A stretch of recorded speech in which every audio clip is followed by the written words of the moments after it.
सच्चिदानन्दम् अवाङ्मनसगोचरम् आत्मानमखिलाधारम् आश्रयभीष्टसिद्धये। सर्वेभ्यो नमो नमः। आप सभी का स्वागत है मेरे इस स्वाध्याय चैनल आचार्य अकेडमी में। मैं जानकी शरण आचार्य आप सभी के साथ में स्वाध्याय कर रहा हूँ वेदांत दर्शन के प्रकरण ग्रंथ वेदांत सार का। स्वाध्याय की इस श्रृंखला का यह हमारा 17वां भाग है।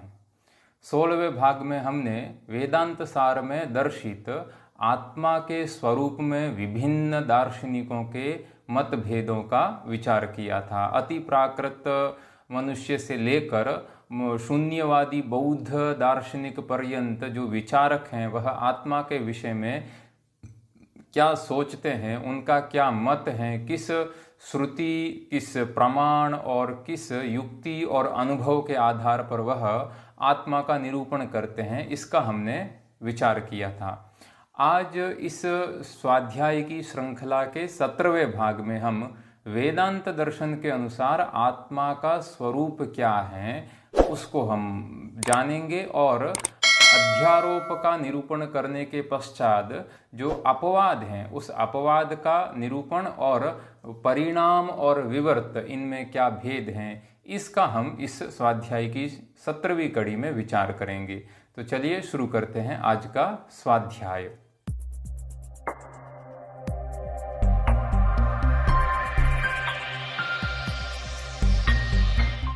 अब ग्रंथकार यहाँ यह बता रहे हैं कि पुत्र आदि जिन पदार्थों को विभिन्न वादियों ने आत्मा कहा है वे पदार्थ वस्तुतः आत्मा नहीं है, आत्मा उन सब से भिन्न है।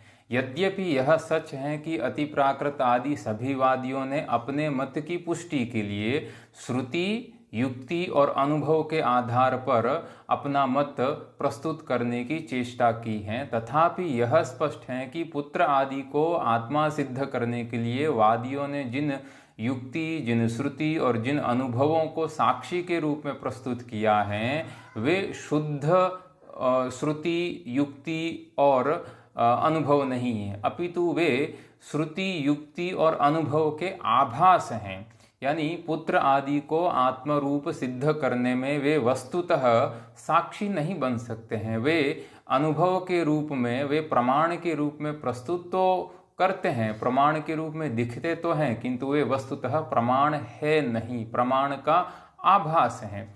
क्योंकि वादियों के द्वारा जो अति प्राकृत व्यक्ति से लेकर शून्यवादी जो दार्शनिक है उन वादियों के द्वारा जिन जिन श्रुतियों को, युक्तियों को और अनुभवों को प्रमाण के रूप में प्रस्तुत किया है वे श्रुतियाँ, युक्तियाँ और अनुभव परस्पर एक दूसरे को काटते हैं।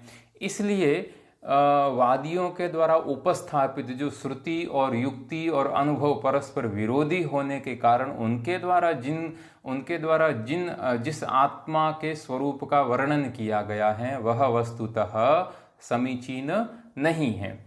अब यहाँ वेदांत सारकार वेदांत दर्शन के अनुसार तो आत्मा का स्वरूप क्या है, उसमें क्या श्रुति प्रमाण है, क्या युक्ति है और क्या अनुभव है, इसके बारे में वेदांत दर्शन क्या कहता है। तो यह वेदांत सारकार इस प्रकार से वर्णन करते हुए कहते हैं कि एतेषां पुत्रादीनाम अनात्मत्वम उच्यते। एतेषां यानी यहाँ जो अति प्राकृत व्यक्ति से लेकर जो शून्यवादी बौद्ध पर्यंत जो उनकी श्रुति, उनकी युक्ति और उनके अनुभव के आधार पर जो जिस आत्मा के स्वरूप को हमने जाना है कि कोई पुत्र को ही आत्मा मानता है, कोई शरीर को, कोई इंद्र प्राण को, कोई इंद्रिय को, कोई मन को, कोई बुद्धि को, कोई अज्ञान को और कोई अज्ञान से उपहित चैतन्य को, वस्तुतः इन सभी में आत्मा नहीं है अथवा ये सभी आत्मा नहीं है, वस्तुतः ये सभी अनात्मा ही हैं। अतः एतेषां पुत्रादीनाम, यहाँ पुत्र से लेकर जो शून्य पर्यंत जो कहे गए पदार्थ हैं उनमें वस्तुतः अनात्मत्व है। अतः तेषां अनात्मत्वम इदानीम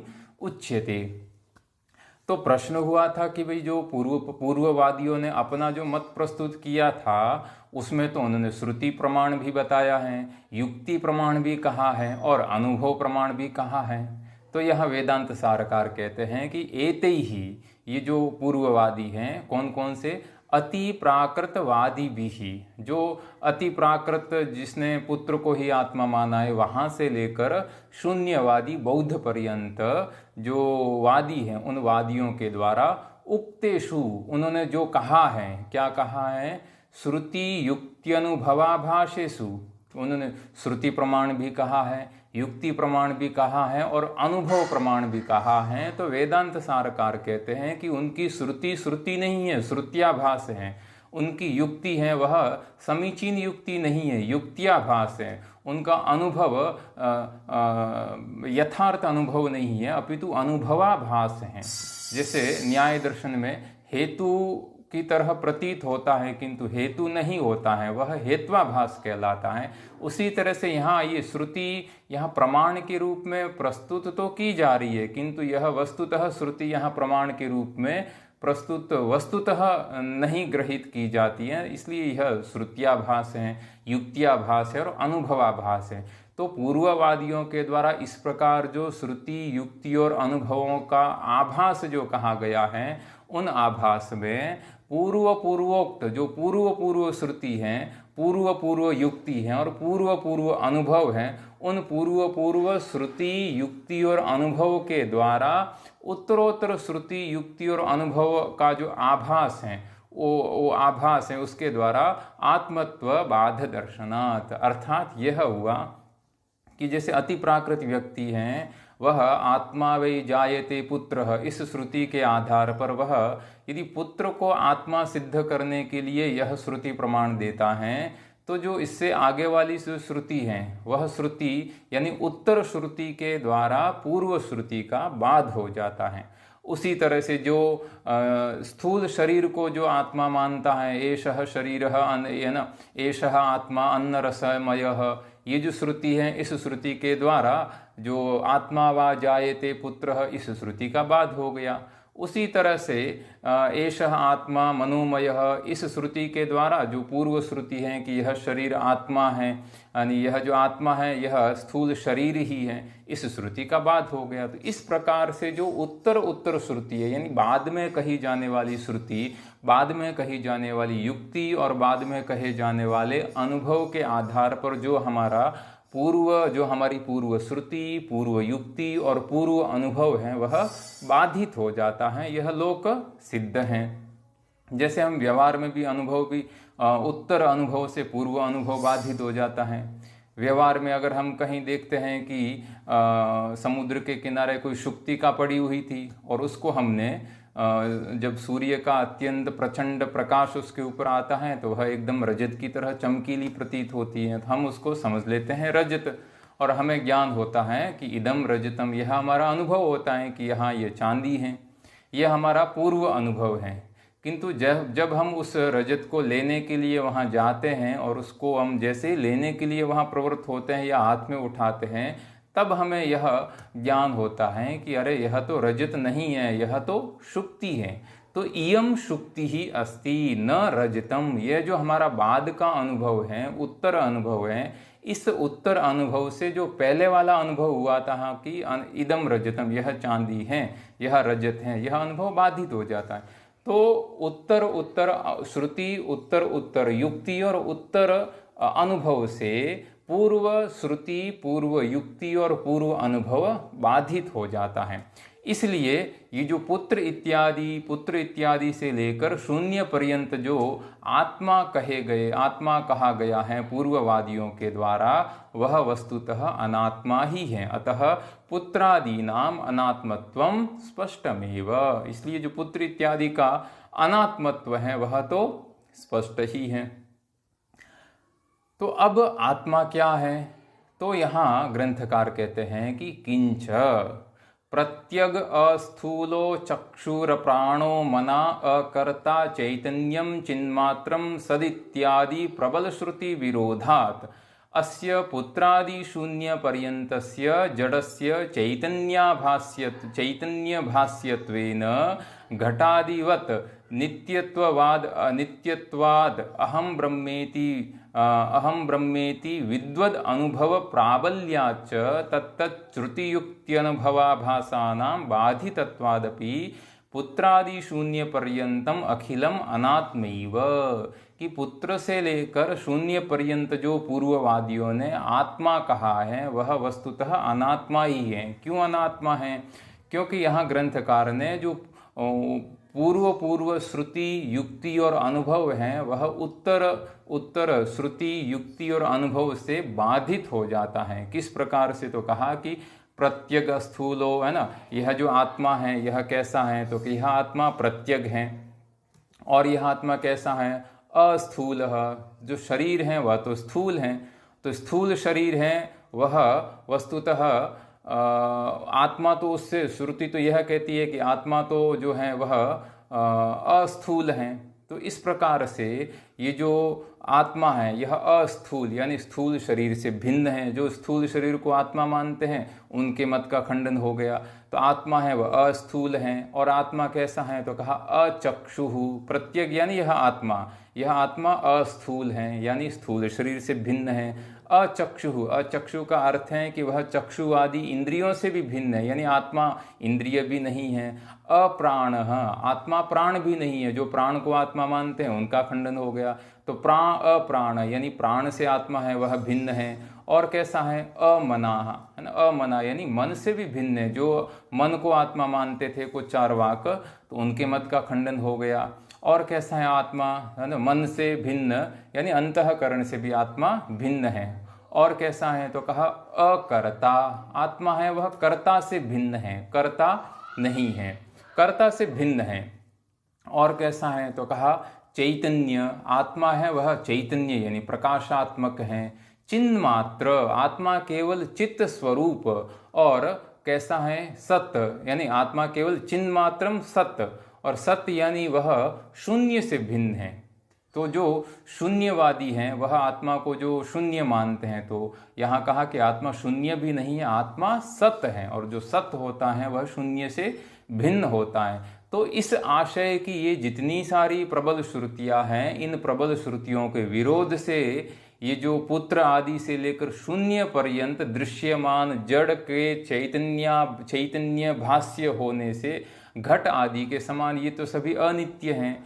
पुत्र भी अनित्य हैं, स्थूल शरीर भी अनित्य हैं, प्राण मन बुद्धि ये सभी के सभी अनित्य हैं। जबकि जो हमारा श्रुति है वह तो कहती है आत्मा तो नित्य है। इसलिए आत्मा नित्य होने से अनित्य जिनको आत्मा कहा है वह वस्तुतः अनात्मा ही है। और दूसरा, विद्वानों का, ब्रह्मज्ञानियों का प्रबल अनुभव भी कैसा है कि अहम ब्रह्म, मैं ब्रह्म स्वरूप हूँ। इस प्रकार का जो विद्वानों का प्रबल अनुभव है, उस अनुभव से जो श्रुति हैं, युक्ति हैं और अनुभव के आभास जो पूर्ववादियों ने कहे हैं, उन पूर्ववादियों के द्वारा श्रुति युक्ति और अनुभव के आभास के द्वारा पुत्र से लेकर शून्य पर्यंत जो आत्मा कहा गया है वह वस्तुतः अनात्मा ही है। इसलिए वेदांत के विद्वानों का यह अनुभव है कि उन पुत्र आदि पदार्थों में पदार्थों का भी भासक, पदार्थों का भी प्रकाशक, जो नित्य शुद्ध बुद्ध मुक्त सत्य स्वभाव प्रत्यग चैतन्य ही आत्मा है ना, वह आत्मा है। अतः तत्तद भासकम यानी पुत्र, शरीर, मन, प्राण, इंद्रिय, बुद्धि, अज्ञान इत्यादि इन सभी का भी भासक, इन सभी का भी प्रकाशक जो नित्य शुद्ध बुद्ध मुक्त सत्य स्वभाव जो प्रत्यग चैतन्य है, वही प्रत्यग चैतन्य ही आत्म वस्तु इति, वही आत्म नाम की वस्तु है। इति वेदांतविद अनुभव, ऐसा वेदांत के विद्वानों का प्रबल अनुभव है। तो इस प्रकार से एवं अध्यारोप, इस प्रकार से अध्यारोप होता है कि जो आत्मा नहीं है उसको भी आत्मा समझ लेते हैं। पुत्र आत्मा नहीं है, पुत्र को आत्मा समझ लिया, यह अध्यारोप है। शरीर आत्मा नहीं है, शरीर को आत्मा समझ लिया। मन प्राण बुद्धि इंद्रिय ये सभी आत्मा नहीं है, फिर भी इसको आत्मा समझ लिया, यह अध्यारोप है। तो इस प्रकार से यहाँ ग्रंथकार ने अध्यारोप का वर्णन किया। जो सबसे पहले जब हम, आपको याद होगा कि ग्रंथ का आरंभ किया था, तब जो साधन चतुष्टय संपन्न अधिकारी हैं वह संसार रूप इस अग्नि से संतप्त होकर गुरु की शरण में जाता है और श्रोत्रिय ब्रह्मनिष्ठ गुरु उसको अध्यारोप अपवाद न्याय के द्वारा उपदेश देता है। तो फिर प्रश्न हुआ था कि अध्यारोप क्या है, तो उस अध्यारोप का वर्णन यहाँ तक पूरा हुआ कि यह अध्यारोप है, जो आत्मा नहीं है उसमें भी आत्मत्व का आरोपण हो जाता है। जो ब्रह्म नित्य है उस ब्रह्म में भी अनित्यत्व की बुद्धि हो जाती है। शरीर अनित्य और अपवित्र है, फिर भी शरीर में नित्य और पवित्रता की बुद्धि हो जाती है। यह सभी अध्यारोप कहलाता है। वस्तुनि अवस्त्वारोप अध्यारोप। तो फिर अपवाद क्या है? तो अपवाद यानी अध्यारोप के द्वारा जिस वस्तु में किसी अन्य वस्तु का आरोप हो गया है, उस आरोपित अन्य वस्तु का उस आरोपित अन्य वस्तु को वहाँ से हटाकर जो शुद्ध वस्तु है उसका जो ज्ञान होता है वही क्या कहलाता है? अपवाद कहलाता है। ग्रंथकार इस प्रकार से अपवाद का निरूपण करते हैं कि उदाहरण के द्वारा एक बताते हैं कि अपवादो नाम रज्जु विवर्तस्य सर्पस्य। देखिए कि रज्जु का विवर्त क्या है? सर्प। तो रज्जु में सर्प की प्रतीति होना अध्यारोप है, और रज्जु में सर्प की प्रतीति क्या कहलाती है? तो कहा वह विवर्त कहलाता है। रज्जु में सर्प की प्रतीति विवर्त। रज्जु में वस्तुतः सर्प नहीं है फिर भी सर्प प्रतीत हो रहा है, उसको हम कहते हैं वेदांत में विवर्त। की जो वस्तु जहाँ नहीं है, जिस अधिष्ठान में नहीं है फिर भी वहाँ प्रतीत होती है, उसको अध्यारोप कहते हैं ना, विवर्त कहते हैं उसको। जैसे शुक्तिका में रजत नहीं है फिर भी प्रतीत हो रहा है, तो शुक्तिकायाम रजतम विवर्तते। मरुस्थल में जल नहीं है फिर भी वहाँ ग्रीष्म काल में प्रचंड ताप के कारण रेगिस्तान में भी जल प्रतीत होता है, तो अब उसको हम कहेंगे वहाँ जो मरुस्थल में जल है वह विवर्त हो रहा है। उसी प्रकार से जिस अधिष्ठान में जो वस्तु नहीं है फिर भी वह प्रतीत हो रही है उसको विवर्त कहेंगे। तो यहाँ देखिए कहा कि अपवाद क्या है? तो कहा रज्जु विवर्तस्य सर्पस्य। रज्जु का विवर्त जो सर्प है कि अंधकार में कहीं कोने में रज्जु रखी हुई है, उसको हमने सर्प समझ लिया, तो वह रज्जु का विवर्त हुआ सर्प। तो रज्जु विवर्तस्य सर्पस्य रज्जु मात्रत्ववत, केवल हमें वहाँ सर्प का अपवाद करके केवल यहाँ रज्जु ही है इस प्रकार का जो ज्ञान होता है वही अपवाद है। कि वस्तु विवर्तस्य अवस्तुनः अज्ञानादेः, वस्तु का विवर्त जो अवस्तु है, और अवस्तु और अज्ञान इत्यादि प्रपंचस्य, अज्ञान इत्यादि से उत्पन्न और जो प्रपंच है इस प्रपंच का भी वस्तु मात्रत्वम, जब ये केवल वस्तु मात्र ही हो जाते हैं उसको हम कहते हैं अपवाद। अज्ञान के लक्षण में वहाँ कहा था, अज्ञान के लक्षण से पहले कि जो अखंड सच्चिदानंद अनंत अद्वय ब्रह्म ही नित्य ब्रह्म ही वस्तु है, और उस ब्रह्म से भिन्न जो कुछ है वह अवस्तु है। तो ऐसा जो अखंड अनंत सच्चिदानंद अनंत जो ब्रह्म है, उस ब्रह्म रूप वस्तु में जो अन्य प्रतीत हो रहा है, नहीं है फिर भी प्रतीत हो रहा है, ब्रह्म में संसार नहीं है फिर भी प्रतीत हो रहा है, इसको हम कहेंगे अध्यारोप। और जब इस वस्तु रूप ब्रह्म में इस संसार की निवृत्ति हो जाती है, संसार नहीं है इस प्रकार का ज्ञान हो जाता है, उसको कहते हैं अपवाद। तो इस प्रकार से यहाँ अपवाद का ग्रंथकार ने वर्णन किया। अब ये जो अपवाद के लक्षण का वर्णन करते समय बीच में जो विवर्त पद आया है, उस विवर्त को ग्रंथकार यहाँ बताते हैं कि विवर्त और परिणाम, यानी परिणाम और विकार ये दोनों समानार्थक शब्द हैं। और तो परिणाम और विकार इन दोनों शब्दों में अथवा परिणाम और विवर्त इन दोनों शब्दों में क्या भेद है उसको यहाँ बताते हैं। वेदांत दर्शन का एक वाद बहुत प्रसिद्ध है जिसका नाम है विवर्तवाद। यानी सभी दार्शनिकों में कार्य और कारण के स्वरूप को समझाने के लिए कोई न कोई वाद अवश्य है। जैसे न्याय दर्शन में आरंभवाद है, सांख्य दर्शन में सत्कार्यवाद अथवा परिणामवाद हैं, वेदांत दर्शन में विवर्तवाद हैं, बौद्ध दर्शन में संघातवाद हैं। तो कारण से कार्य की उत्पत्ति होती है, तो तो कारण से कार्य किस प्रकार से उत्पन्न होता है? तो कोई दार्शनिक कहते हैं कि कारण है वह कारण ही कार्य के रूप में परिणत होता है, बदल जाता है। कोई कहता है कि कारण है वह कारण का ही विकार है, वह कार्य है। कोई यह कहता है कि कारण में कोई विकार नहीं आता है, केवल कारण से कार्य उत्पन्न हुआ, केवल प्रतीत होता है, विवृत होता है। ऐसे अलग अलग सभी दार्शनिकों का कारण और कार्य के स्वरूप को समझाने के लिए उनका अपना अपना मत है। तो यह वेदांत दर्शन का कार्य कारण के सिद्धांत में मत है विवर्तवाद। तो विवर्त और विकार में क्या भेद है, इसको ग्रंथकार एक पूर्वाचार्यों की कारिका के द्वारा इस प्रकार से उद्धृत करते हैं। स तत्वतो अन्यथा प्रथा विकार इत्युदीरितः, अतत्वतो अन्यथा प्रथा विवर्त इत्युदीरितः। इसका क्या तात्पर्य हुआ कि सतत्वतः अन्यथा प्रथा, यानी कारण है, उस कारण की जो सत्ता है, यहाँ हम वेदांत दर्शन के अनुसार जो 3 प्रकार की सत्ता है, उस सत्ता का भी यहाँ ज्ञान कर लेना आवश्यक है। वेदांत दर्शन पदार्थों की 3 प्रकार की सत्ता मानता है। एक है पारमार्थी की सत्ता, एक है व्यावहारिक की सत्ता और एक है प्रातिभासी की सत्ता। ब्रह्म जो नित्य है उसकी पारमार्थी की सत्ता है। ब्रह्म से भिन्न यह जो संसार है, जो दृश्यमान संसार है, इस संसार में जो घटपट इत्यादि जितनी भी वस्तुएं हैं, इन सभी की सत्ता व्यावहारिक की सत्ता है, कि जब तक हमारा व्यवहार है तभी तक ये पदार्थ हैं। और जो स्वप्न में दिखने वाले पदार्थ, सुक्ति में प्रतीत होने वाला रजत, रज्जु में प्रतीत होने वाला सर्प, ये सभी के सभी इनकी सत्ता है वह प्रातिभासी की सत्ता है। तो जब कारण से कार्य की उत्पत्ति होती है, तो अगर कारण और कार्य इन दोनों की सत्ता अगर सतत्वतः, इन दोनों की सत्ता अगर समान है और कारण से कार्य की उत्पत्ति हो रही है, यानी कारण की सत्ता भी, कारण की जो सत्ता है वही सत्ता अगर कार्य की भी है, तो वह कार्य उस कारण का विकार कहलाएगा। जैसे एक उदाहरण से समझ लेते हैं, जैसे मिट्टी है, तो मिट्टी की सत्ता है वह है व्यावहारिकी, और उस मिट्टी से उत्पन्न हुआ है घट, और उस घट की भी सत्ता है व्यावहारिकी। तो यहाँ कारण और कार्य, मृत्तिका और घट, इन दोनों की सत्ता समान है।